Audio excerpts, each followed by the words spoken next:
So this is the open Word document for interrogatories, and we're propounding them to Sarah Smith. And I have some in here that are just general questions that should be sent in every case, so you can read through those. What I really want to show you is like this list is made where it is consistent. So if you come down here to the end and you just click here and you hit another enter, it will automatically number them for you, so you can add another question. So for instance,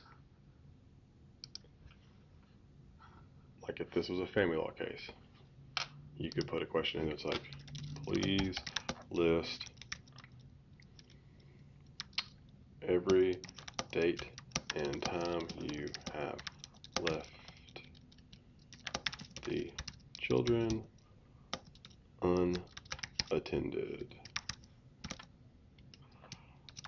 Please list every person who you have left the children with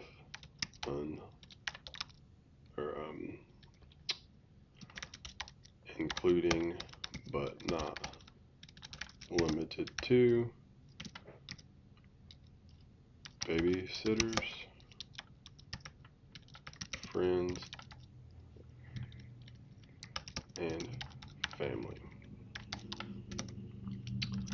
Please list the relation that every person in interrogatory number 15 has to you. Please list any monies or compensation paid to any person listed in interrogatory number 15 for watching or babysitting the children.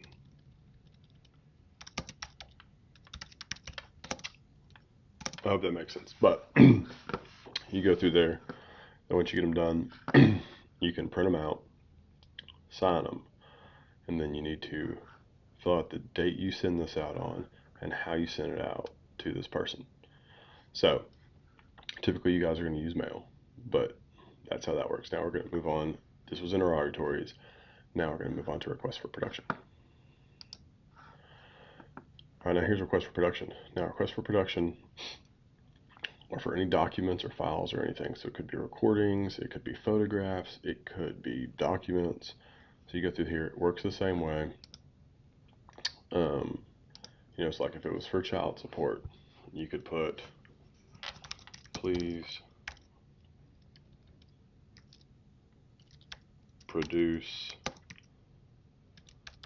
copies of all pay stubs received in the last 12 months. Does that make sense? And it'll automatically number them for you. Same thing, sign it, and serve it to the other side. Now we're going to move on to requests for admissions. So here are requests for admissions. Now, these can be important because if they're not denied, they are deemed admitted. So, you can put something in here like, please admit that you have used methamphetamine in the last 6 months. Now, of course, you shouldn't put that in there if it's not actually on the table, but if you send that to somebody and they don't answer it, it's deemed admitted as a matter of law. So then, as far as the court's concerned, they did. So, please admit that you have had more than, you can also use it to drill stuff down, like I'll show you that one, more than 2 overnight guests in the last 3 months with the children present. So I'll do this sometimes just to narrow them down and put them in a box so you can kind of figure it out.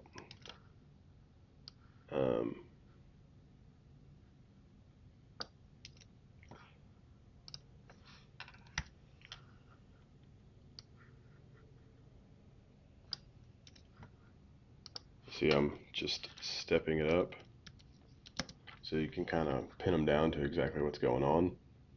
You know, if it's a different type of case, like this is, of course, we're talking about family law, but you know, if it was a contract case, please admit that you owe the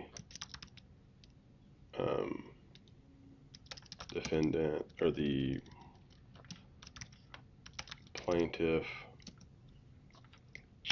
$24,383 for the contract dated, you know, June 3rd, 2021.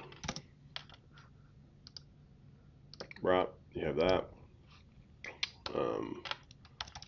Please admit you have not paid the amount in request for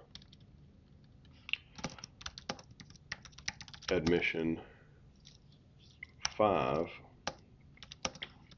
by June 3rd, 2023. Does that make sense? So you can put them down by the elements, and so then before you even go to court, you can say, hey, as a matter of law, you owe me $24,000 and you have not paid me. So, and now here's the difference. Once you get these done, you sign them, and you send them to the other side, and you file them with the court. These must be filed inside the case to be effective, and the responses must be filed inside the case to be effective. So that's a big difference in request for admissions. All right. Thank you.